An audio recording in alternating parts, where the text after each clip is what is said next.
General quarters, all hands man your battle stations. Broadcasting live on WNN 1470 AM, 95.3 FM, iHeart Radio, and the World Wide Web. This is Make America Think Again with your Google Blacklisted host, Tom Trento. Danger, Will Robinson. Danger. No, Will Robinson. Danger. And I used to watch that show. I love that show. Was it dating me? I used to watch that show. What was the name of that show? Lost in Space. Lost in Space. That's right. I used to watch that. I would be on my couch as a little tiny kid, and so that Robart, my family, teases me. What is all that? Well, we got more stuff going on.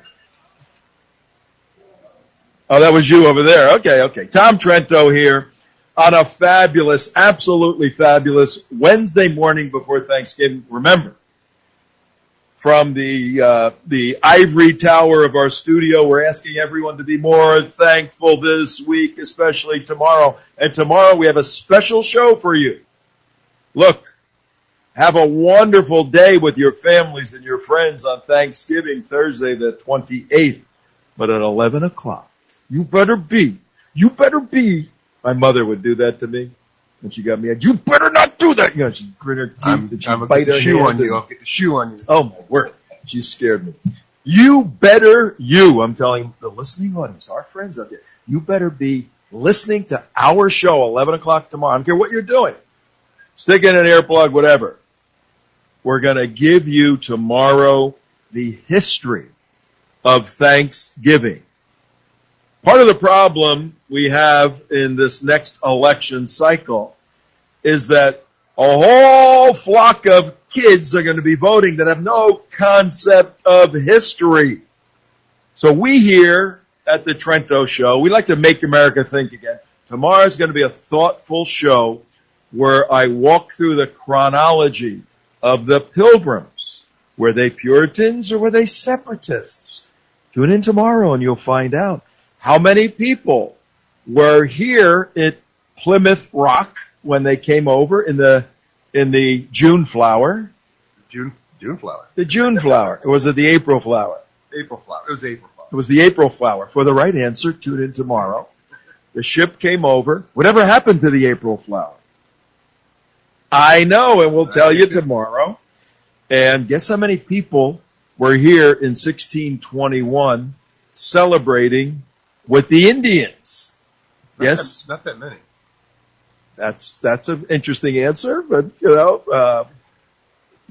more than 7 million, more than 3, tomorrow. This is a commercial for tomorrow. Tomorrow we're going to do a very cool history, and then I'm going to read dramatically. I'm going to do a dramatic reading of some of the proclamations written by the various presidents for the particular day, Thanksgiving, and the fact of Franksgiving. Franksgiving? Did you know there was a Franksgiving? No, I did not. Tomorrow, tune in, ladies and gentlemen, and you will know all about Franksgiving. President Franklin Delano Roosevelt didn't like what was going on and made a different Thanksgiving. I didn't know that. And a portion of the country said, screw him. We are celebrating Thanksgiving. He is celebrating Franksgiving. And they named his day Franksgiving. And for a while we had 2 official Thanksgiving days. You didn't know that, did you? No, I did not. Well, we will make America think again. But that's tomorrow's show. It's really going to be interesting. Today's show is it's a celebration.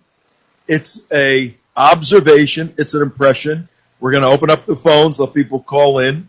Particularly if you were there, if you were part of the 22,000 people making history last night in Sunrise, Florida, Fort Lauderdale, for those of you listening outside of Florida.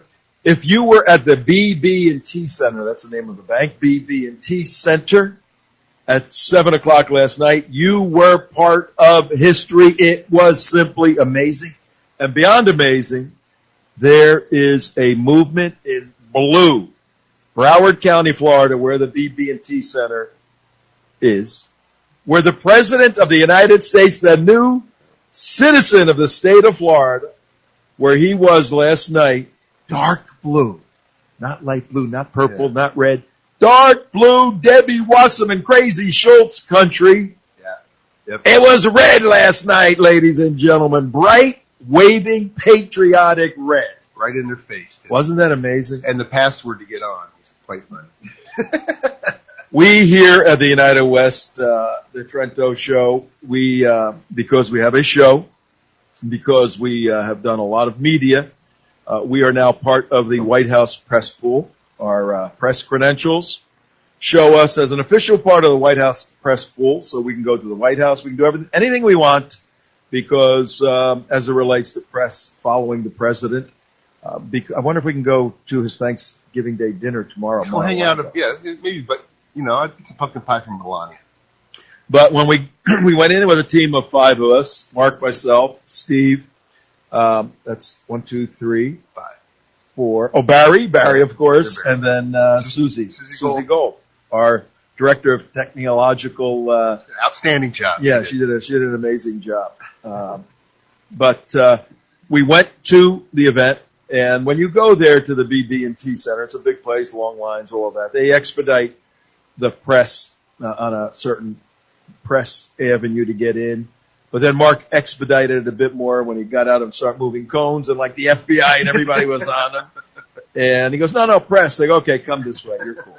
So we get in. We walk into a place. You got to go through security and check everything and body cavity search and all that.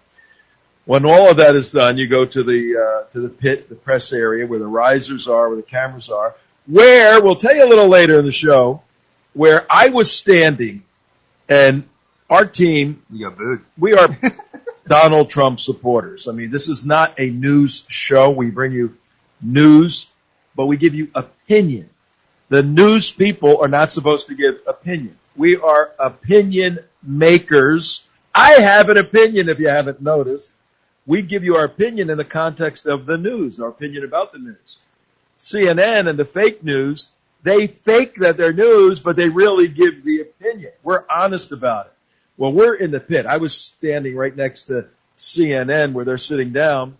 And how many times did Mr. Trump point to where we were and say, you're fake news? Oh, at least 3 or 4 times. And the whole audience, 22,000 people turning and looking and screaming and yelling and booing us. And some of my friends were sitting right by and they're cracking up because I'm getting booed and I'm a big Trump supporter. But it was an amazing evening. It is a little intimidating, I do have to say. It is intimidating when you have all these people. I was waiting for bottles to be thrown and that. But that crowd doesn't throw bottles. No, it doesn't. They just throw booze. Not booze bottles, but just booze. But the password. So 11:09 in the afternoon. Tom Trento here with Jay Mark for the Trento Show on WNN 1470. Now, when you get there, you want to hook up to the internet, and all of them have temporary internet services, and you have to go get the internet passcode. Now, mind you, listen to this, everybody. As you're driving, as you're watching, you're not watching yet, but as you're listening, WNN 1470 on the internet or iHeart or 95.3. As you're listening, envision an area about 30 yards by 20 yards, probably 100 press people, camera people, reporters, cup reporters, writers, all scurrying about all over the place. And 99.9% are hardcore leftist, anti-Trump hating people.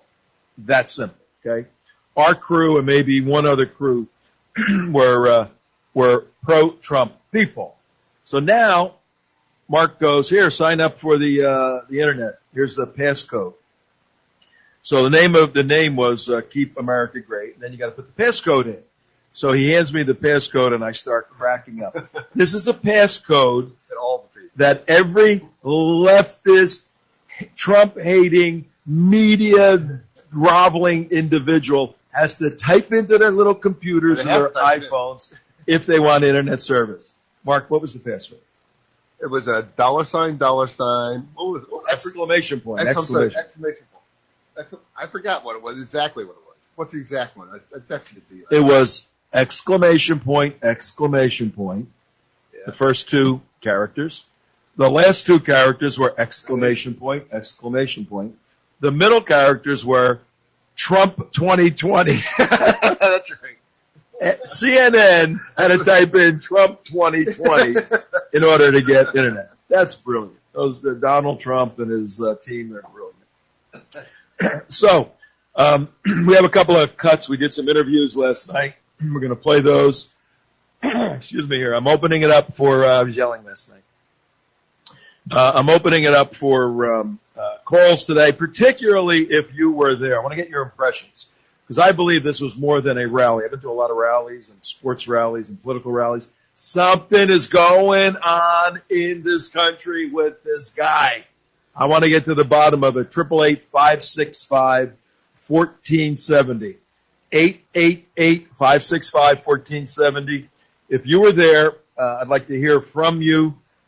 First, we were able to catch up with George, who's Bikers for Trump. He heads up Bikers for Trump. And Taco, who's boots on the ground. Yep. These are two motorcycle guys on all their motorcycle gear. And they were there. We caught up with them, listened to their insight, their feeling, their impression about the rally last night. Tom Trento with two outstanding stars right now. Biker guys, 45, Trump 45, and Bikers for Trump, boots on the ground. Taco and George. What are you guys doing here today? We're here to support our president, 100%, and the energy that comes within this crowd is going to be unbelievable. I did 40,000 miles for President Trump, and I ain't stopping. My bike's still not over. And Taco built the bike. The presidential bike. It's called the Trump. Trump said he'd like the Trumpinator. I built the bike called the Trumpinator. And about Facebook, I just want you guys to know something. When we built that bike, we got 3.1 million views in 12 days. And then 6 weeks after that, we only got 100,000 views. And they shut down my site. I just want to know that they screwed with the algorithms because they knew we were getting a good message out there. Right. And that's what they do. They shut us down. Right. So send the message out there. I don't care how many times you get shut down. Open another account and spread the word. Let's get Donald Trump back in there. Right. God bless. He just got banned from Google. What? He just got banned. Blacklisted by Google. Really? Unbelievable. That's what they do. They try to shut us down. All right, so we got George, Bikers for Trump, and Taco, boots on the ground. And they look like total biker guys. And they are. They're total biker guys. Great guys. I mean, hardcore supporters. They were there last night, and Taco, he was explaining that people are texting me here when to come on the show right now. How about right now if you want to come on the show? Okay. All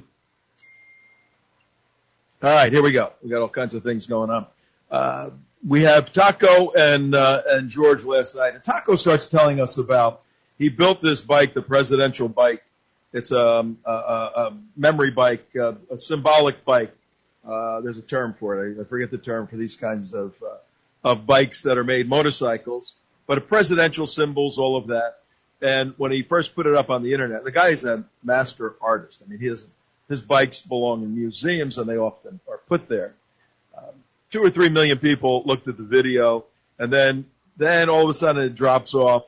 His algorithm, they killed him on YouTube, changed everything around, and we're very familiar with that. We've lived all of that. But we caught up with those guys, and they travel around in the East Coast trying to support anything Donald Trump is doing. If you were there last night, I'd love to hear from you. 888-565-1470.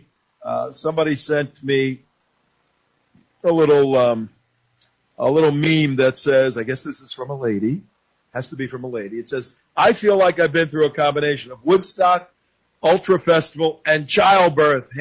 # Trump rally. Yeah, it was an experience to experience personally. That's for sure. One of the interesting elements was the diverse group, the diversity of the audience.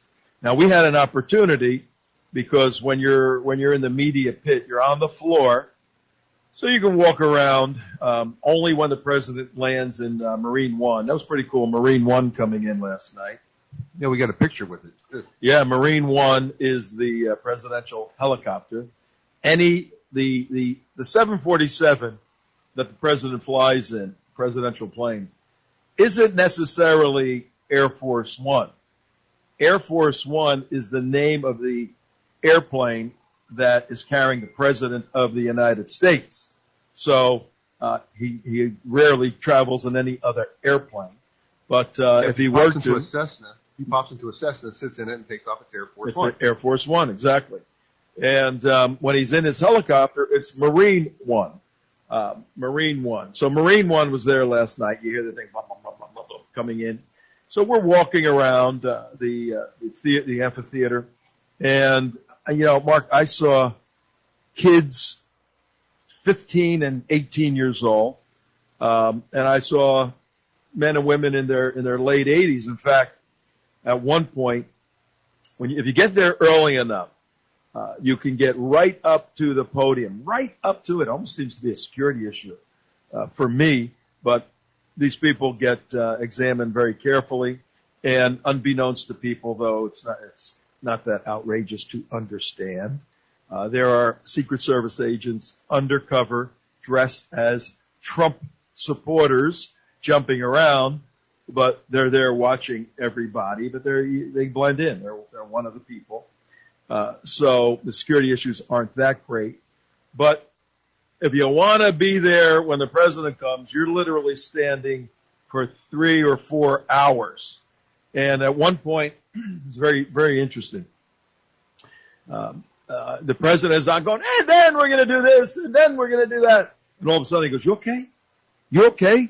And I'm looking up, and the president stopped everything, saw something happening in front of him, and said, are you okay? Are you okay? And somebody got lightheaded and started fainting, and the EMT come in and take him out. And, I mean, he expressed legitimate concern for this elderly gentleman. They took him to the side, and they eventually took him out and treated him.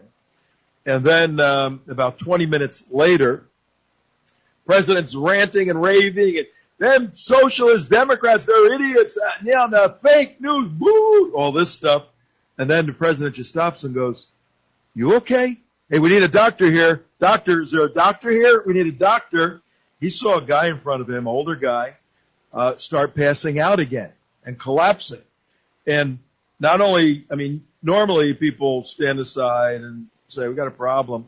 Hey, doctor, we need a doctor. He took over as a leader, and the EMT were not exactly on the spot.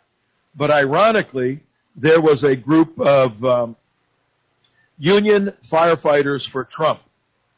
And normally you think the unions are not for Trump, but the firefighters know this guy will stand with them. Union firefighters for Trump. They were off duty. They had yellow shirts on, union firefighters for Trump, and they had their firefighters' helmets on. Well, those guys were there to enjoy the rally. They weren't there to carry a fainting guy out, but they are called first responders, and 4 of them lifted this elderly gentleman up and took him right by where I was, and then I actually videotaped it, and carried him 2 arms, 2 legs, and got him out to the back to the ambulance that was out there and got him treated. But it was just very interesting to see the president shift from an exciting, motivating rally to the concern and compassion for an individual. What does that say about this guy? What does that say about this guy? Let's go to Barbara, because Barbara, were you there last night? Oh, yes. In fact, you interviewed me, Tom. This is Barbara. Oh, you're that Barbara. Okay. Hi, Barbara. Hi, Barbara. How are you? Oh, I am great. I'm tired because I didn't get home till 2 o'clock this morning, but oh my God, it was worth it. What a day. And you didn't come from Boca Raton or Miami. Tell the folks where you came from. We came from Sarasota County. There were a group that got on up in near Lakewood Ranch, which is north of Sarasota, and then I got on at a southern stop near Snook Haven in South Sarasota County. And we had about 35 people, and we had a blast.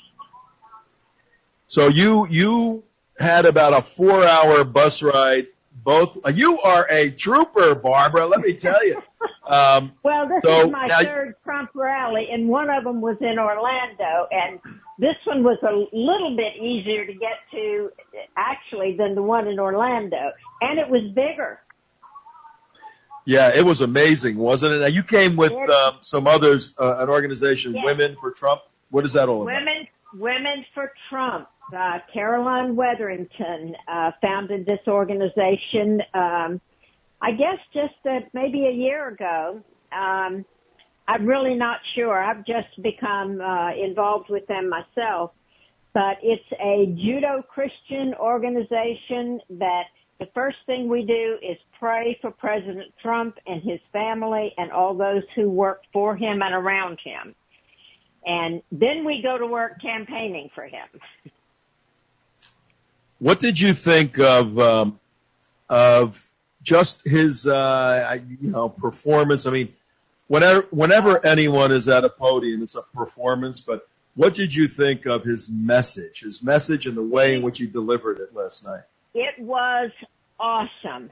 He hit all the right points, reminded all of his followers and all the others that he had kept his promises, that he listed the things that he told us he would do and how he has done them.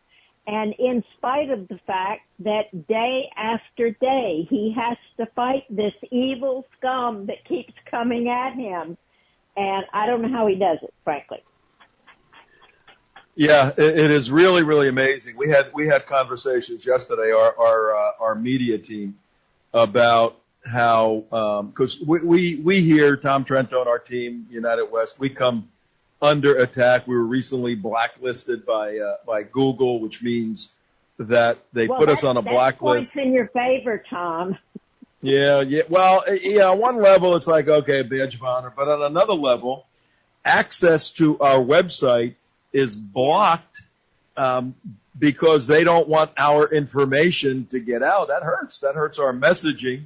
Yes, but that's a whole nother battle.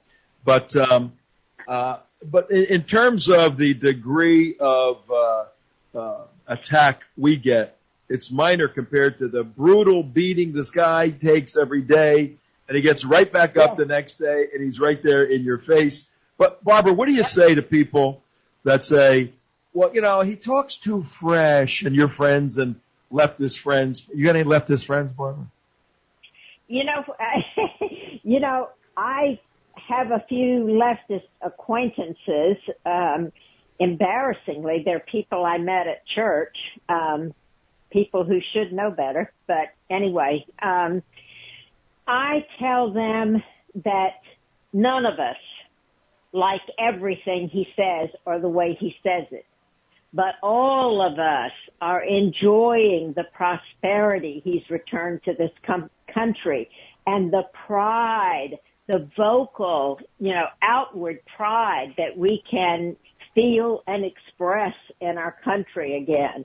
And I wouldn't take anything for that. I don't care how he talks, frankly. Yes, I care because I'm a Christian and I don't like some of the language.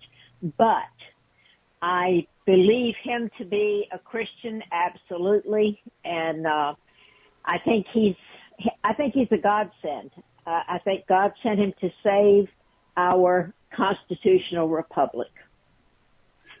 You know what? You're not alone in that belief for sure. While you were digesting and analyzing the personality of Donald Trump at 11:25 in the afternoon, your host Tom Trento, WNN 1470 on the AM side.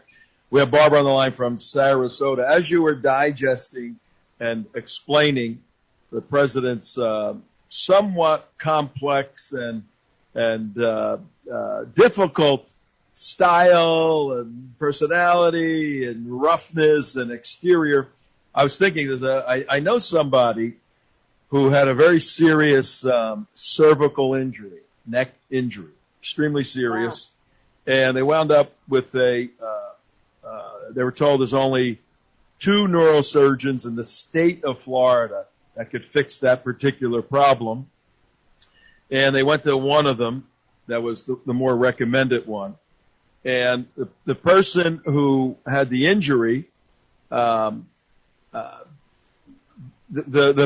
physician, the neurosurgeon, almost miraculously treated the problem and gave that person an extended life without a cervical, had a condition, but an extended life and everything.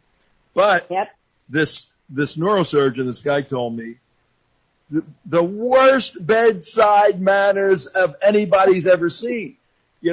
Just says, you got a doctor, the guy would say, I have pain. Yeah, well, I'm busy for that. Just, that's your problem. I talk to the nurses. They'll talk to you. Well, you're my doctor. Look, ridiculous, no bedside manner, no courtesy, very gruff. But what the guy did saved the person's life and gave him a very vibrant life, right? Yep. I kind of see that in Donald Trump. The way he gets to the end result is rough and New York and street and all that. Yep. But he gets the result. If you are a black man or a Latino or anybody who's been out of work for a long time and now you have a job, you can thank Donald Trump because he has made business confident again. They're expanding and growing and they're hiring more people.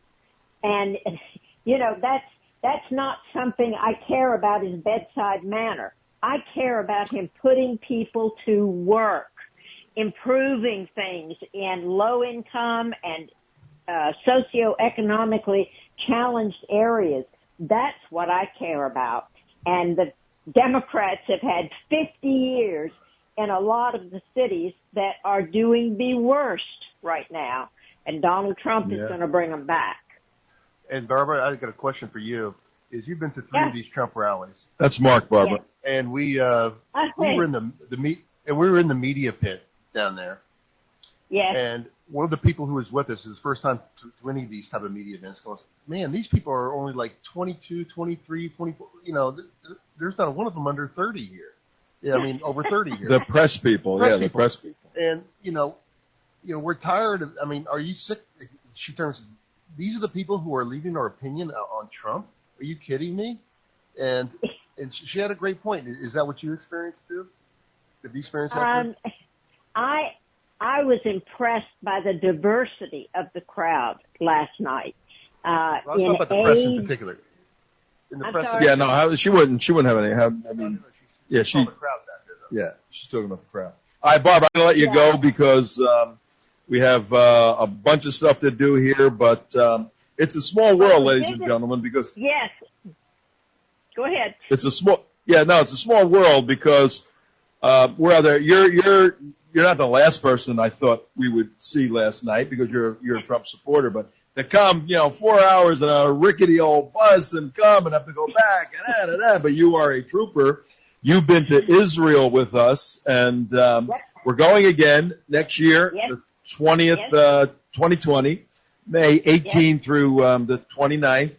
An election mission. We're going to go over there, and we're opening this up to the public. You do have to be examined for security issues and all of that by the organizers of our trip and by the Israeli government. If you make it through all that, you're good. You're good to go. And that's for everybody's safety and well-being, and I appreciate it. Absolutely. And just give me 30 seconds on your experience with us in Israel. Oh, my goodness. This was my 4th trip to Israel, and I saw places and things and had experiences that I never came close to on the other 3 trips. Now, we went to some of the usual religious sites because there were people on our trip that hadn't been there before, and they wanted to see those things.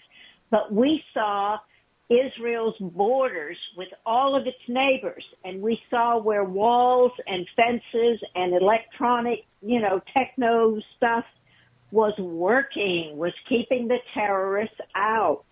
And that's what we need to do here.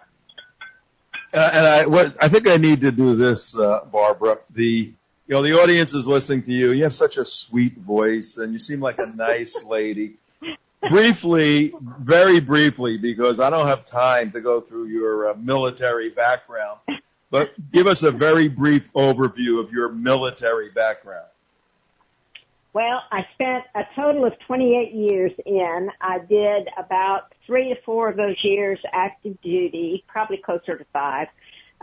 But I was in the Air National Guard and the Air Force Reserve, and I did the first Gulf War as a reservist called up to Central Command and worked with their communications staff in Riyadh. And Riyadh, Saudi Arabia. That's Saudi Arabia, yes. Riyadh. Go ahead. Yes. And then before I stayed in Saudi Arabia for about a year in uniform. And then it's a long story. I'm not going to tell you, but I found a job working for the military office, the Office of Military, the Security Assistance Office in Kuwait, co-located in the embassy, and I came home and got off active duty and went back to reserve status and went back to Kuwait as a DOD civilian and spent 5 years there. Unbelievable. I came back to the States and was at Homestead Air Reserve Base for 8 years, where I finished up my last 8 years, I guess it was, of reserve duty, and then I retired so that I could go to Baghdad as a DOD civilian. Amazing. You are an amazing individual, and there's much more about you. You have a very interesting life, and we're going to do some extended shows on our Israel trip. We'll bring you on when we have our video stuff going on. We'll show pictures, all of that.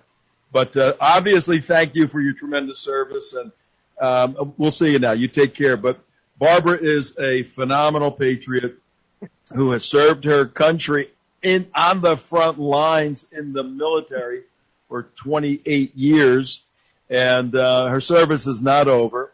She's an evangelical Christian. We'll see you, Barbara. You can hang up now because we got to do some other stuff here, and. But she's an example of the type of people that are saying, hey, this guy came out of nowhere. I mean, Donald Trump never held an elected office in his life, never ran nothing.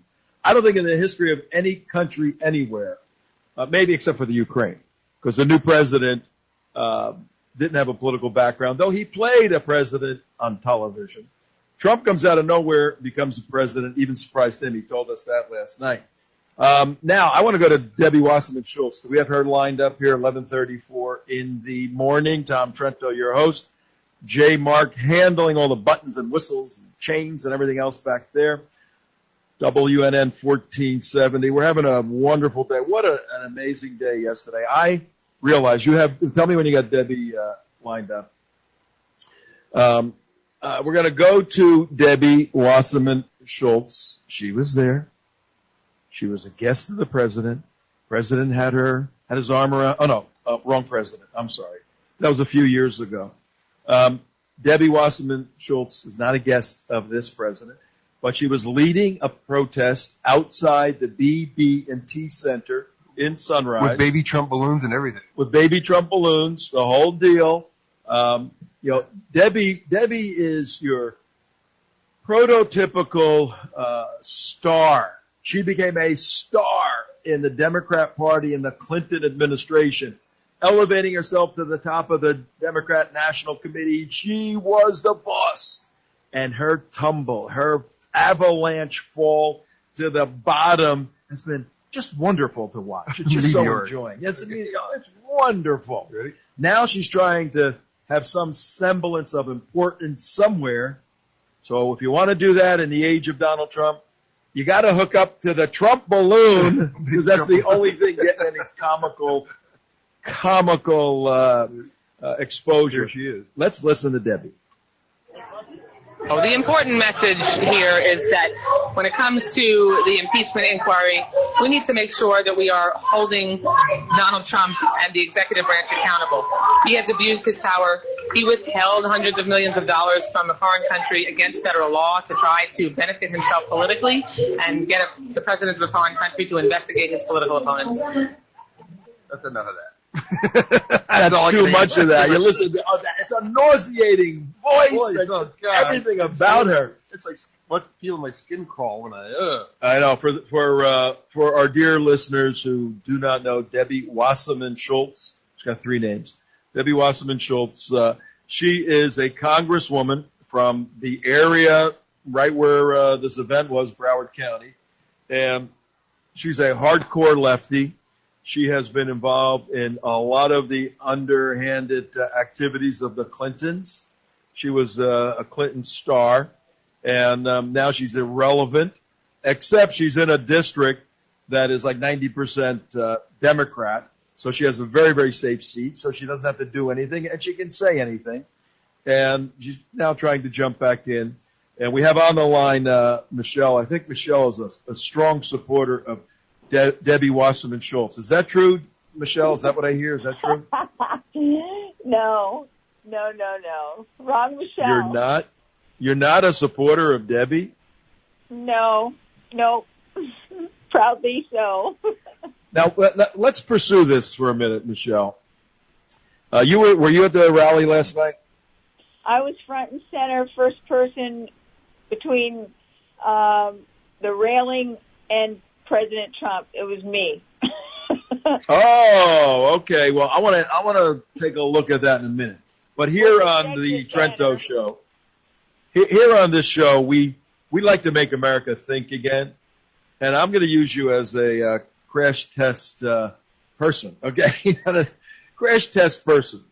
You just heard Debbie Wasserman Schultz. You live down south in Florida, from what I understand.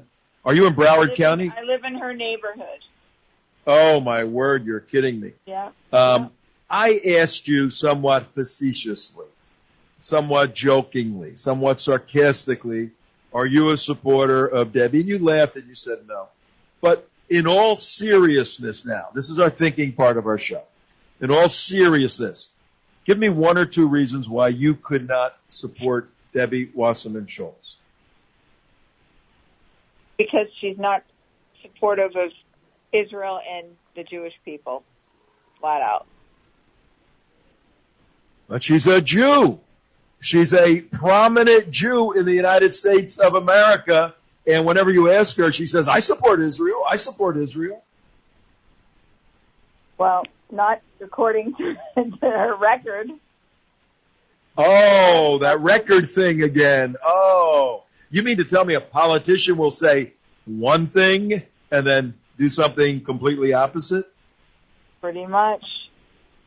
Now, are you the Michelle that's hooked up with Jexit, Jews exiting the Democrat Party? That's me.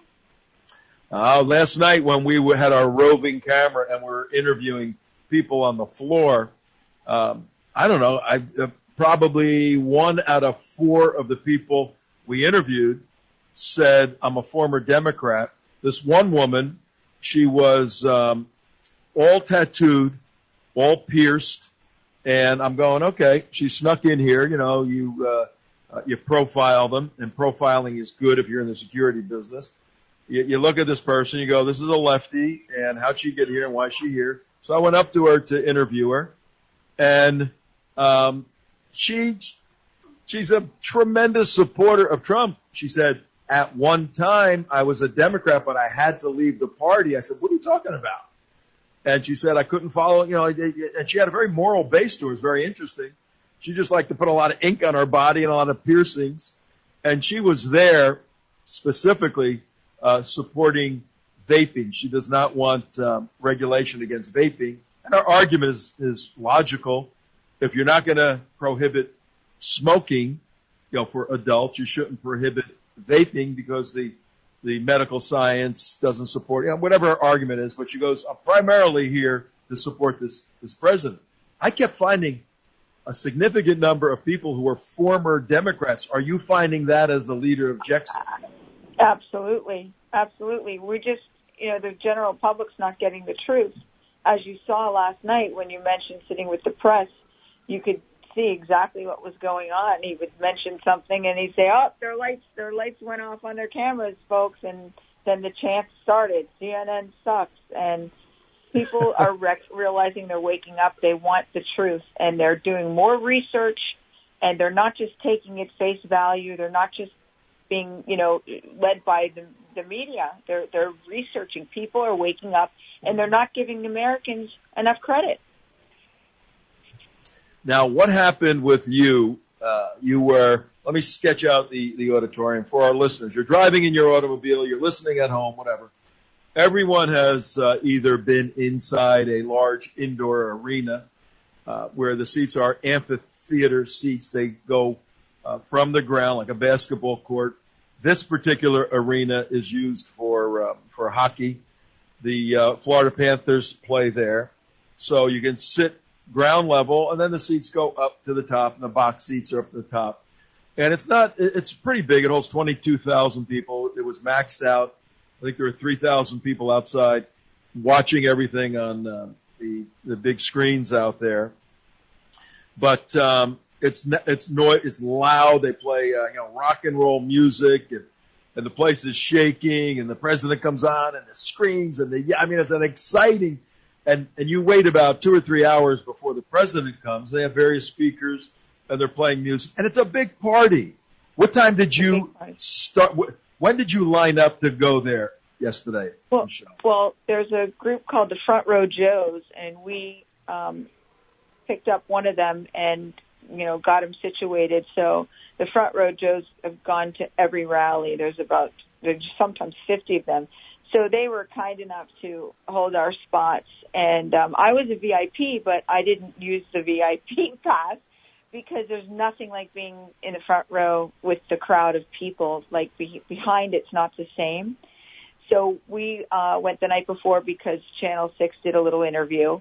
And then when we went real early the next day because we sell the Trump towel. That's also one of my companies.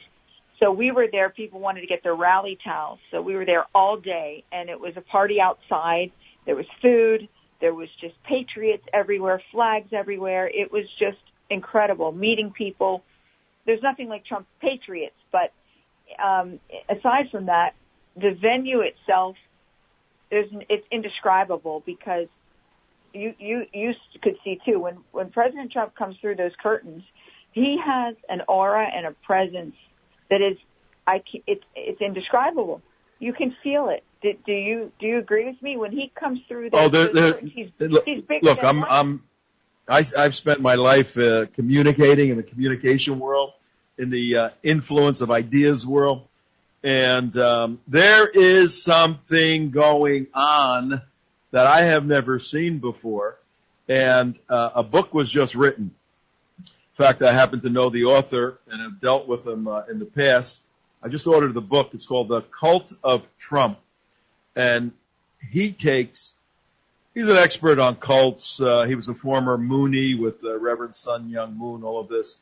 So, and he's done some decent work, this guy. Well, this book, The Trump of Cult, he has got off the deep end, making some serious errors of logic and theology. And when I get the book and explore it, I'm going to try to get him on the show. I doubt if he'll come on the show with me because a lot of these guys don't want their opinions confronted. But he wrote a book called The Cult of Trump. And what you just described to me, he would say, that chick, Michelle, is one of the cult followers of Trump because he's mesmerized her because you have identified something bigger than just somebody in an arena. Okay, well, let me finish that train of thought. When he came, sure, because I was the first person dead center. When he spoke, he talked to us like he was in our living room. there was a gentleman next to us who was a volunteer, an elderly man, and he nearly collapsed. And my friend Karen was next to me. She was holding him up. And we looked at the president and we were like, we need a doctor, help us out. And he's like, okay, doctor. This man was I don't. We were in his Michelle, living hang on room. one second. Michelle, hang on one second. I don't think you were listening earlier in the show before you called in. I related that incident and showed the concern and compassion. I had no idea you were the ones who alerted the president to that guy. 100%. And then the fireman came, and he had been a volunteer. He was talking with us the whole rally. He was a very nice gentleman. He actually was a Jewish man, Republican, and he was an older gentleman. He's from Miami Beach, and he was volunteering at the rally. He'd been there all day on his feet. He was incredible. And he started swaying, and we were holding him up. And the next thing you know, he literally couldn't hold himself up. And we looked at President Trump. We were like, help, we need help. Stopped everything. He's like, you're the gentleman I spoke to. I mean, it was like we were in his living room. He engages. It has such a presence of mind to connect with people. He's not talking at you. He's talking with you. It's indescribable. It's indescribable. It really is. And I'll comment briefly because I intend to do a whole analysis, a deconstruction of this cult thing. A cult is when a particular leader who has strong oratorical capabilities, a strong speaker, is a strong leader, when he has a little bit of truth and mixes it with a whole bunch of lies and then gets people to follow the lies, usually to the destruction of themselves or other people, like Adolf Hitler. He was a phenomenal orator, and he had a little bit of truth. We've got to get the trains to run on time. With a whole bunch of lies, the Jews are the problem, and he got a whole country to participate in the in a war that killed 100 million people. So Donald Trump, if he's running a cult, then what his policies are need to be absolute lies. And if you ask a leftist, his policies of pro-life, and he went through the litany last night, his policies of a border to define the sovereignty of a country, that's a lie according to the left. His policies of capital being the best economic system to generate capital, that's a lie. So from the left point of view, they see Trump running a cult. That's how demented these people are. That's how demented. I agree with you. There's something above a normal rally, and what I think it is, a couple of people have referred to it, and you need to be a person of faith to understand this, that when God works in a way that is often mysterious, there's a higher level to that than just the material world. There's an immaterial level to that. And I think we see that. I think Donald Trump is living both in a material world, doing the work every day, and I don't think he fully understands the immaterial world where God is using him in a particular way. And if you're Jewish, and I believe you are, aren't you Jewish? Yes. Yeah. He has made decisions and implemented policies for Jewish people that have been revolutionary over the past 2,000 years. Yeah. And there's a Jewish organization run by Ron Klein. Was he your representative, Ron Klein, from years ago? Ron Klein. No, I think he was in another district. He's involved in an organization now, Jewish Democrat Council or something. And last week they came out with a study and a commercial that says Donald Trump is the #1 most dangerous person for Jews in America. That's a former congressman from South Florida, Debbie Wasserman Schultz friend. This is how crazy it is. So take 30 seconds. He also uses humor and self-deprecating humor, which is so relatable. It's you know what I'm trying to say, the humor. Yeah, I know exactly what you're trying to say. When they said he was in the hospital and he's like, yeah, and I took my, he uses that self-deprecating humor, and it makes him more genuine and so relatable. No, very, very, very good point. We'll pick up on that. Michelle, thank you for your Thank you. your call, your time, your work on Jexit, and ladies and gentlemen, that's Michelle, who is one of the founder of Jexit, Jews Exiting the Democrat Party. She's a good friend of ours. In fact, we have teamed up with the Jexit organization. The United West National Security Shop has teamed up with the Jexit organization to go to Israel, like I said, next year, 2020. So the Jexit ladies and men will be with us, and we're going to go talk to Israeli leaders and expats, Americans who now live in Israel. They made Aliyah, they became Israelis, but they can still vote in the United States. We're going to talk to them. We're going to learn from their point of view why the Middle East, not just Israel, why the Middle East needs Donald Trump as the president of the United States to maintain safety, security, and stability. This is an educational trip we're going to take. We're going to meet with experts when we get back at the end of May. June, July, August, September, October. 5 full months of intelligent work standing for Donald Trump to be the next president, to continue his term for the sake of security and stability in the Middle East. You don't want to miss this trip. Go to Jerusalem Day 2020, JerusalemDay2020.com. Check out the website. Contact us with any questions. Part of what Michelle was talking about at 52 minutes after the hour, Mark Teichman is flying, that self-deprecating humor. Remember when he was talking about having a heart attack? I've had a massive heart attack. Yeah. And how he took off his shirt and showed his doctors were impressed. Yeah, he said, what is going on with this fake news? And he points to the back where we are. Everybody starts booing us. We're getting hammered. So many times. But you got to feel for the guy because he goes in, and yeah, it was a little unexpected, from the public's point of view. The whole guy, everything he does is unexpected, and you need to figure it out. But I watched the CNN reports. They had Sanjay Gupta on, I like him. I mean, he's a real neurosurgeon. Yeah. He was on the front lines in Iraq. He actually treated people as a brain surgeon. So the guy's got good bona fides, and he's a real guy, but he's become a schlock for CNN now. This happens. It's called money. And when Brian Seltzer, who's just an idiot on CNN, said, well, what happened with the president? And I'm watching. I'm going, what's going on with the president? Well, the president, who has a history of heart disease, who's clinically obese, and I'm going, are we talking about the same president? I mean, he's got a history of heart disease. I know. I have a history of heart disease. He does. Yeah. And then they because everybody's wondering, history of heart. We had 5 heart attacks. We got a president that's a heart attack. What's going on? And he had some plaque, elevated plaque that they gave him cholesterol medicine. I wish I had that. Yeah, that's a history of heart disease.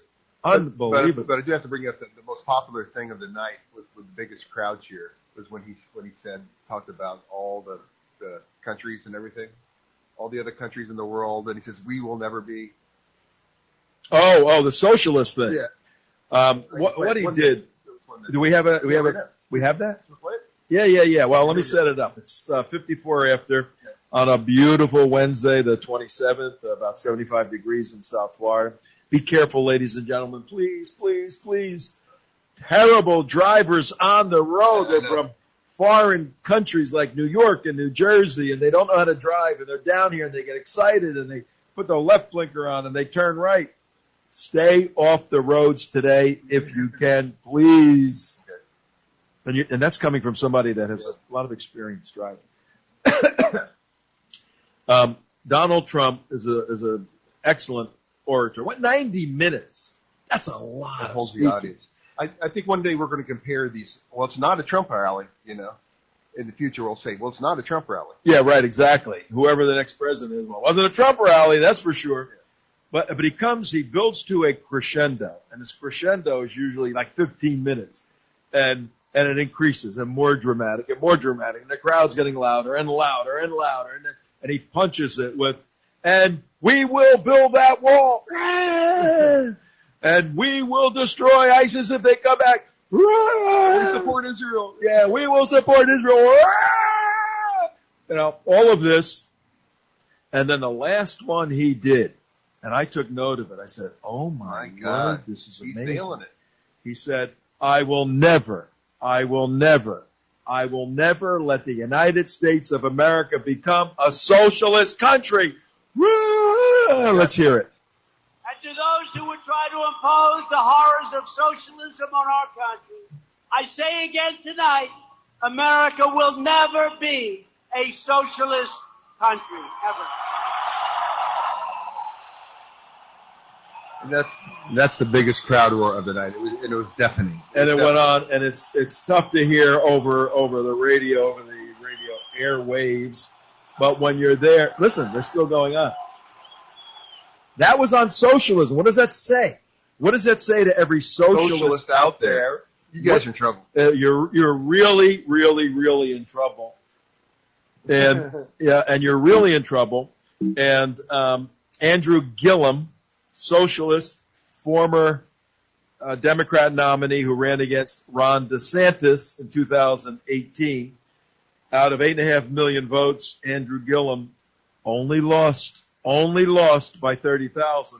So I'm not one of these people that think there's going to be a landslide in favor of Donald Trump. I don't see that. We play with numbers here at the United West. Andrew Gillum immediately last night sent out, I'm on his mail list. I'm also a member of the Democrat Socialists of America organization. They accepted me as a member. I'll tell you that story on another show. I'm going to try to get some of those people on if I can. But Andrew Gillum sent me a letter and said, Tom, the president is now a citizen here. We want to make him a resident, not just a citizen. We don't want him to be a resident of the White House. We need your help. Please chip in with some money. The socialists are running scared. The message doesn't work. We need an army of people, a moral army of people that will fight for truth. And in the next couple of weeks, we're going to launch a campaign to mobilize just that army to fight against the evil in this country for our family, for everybody.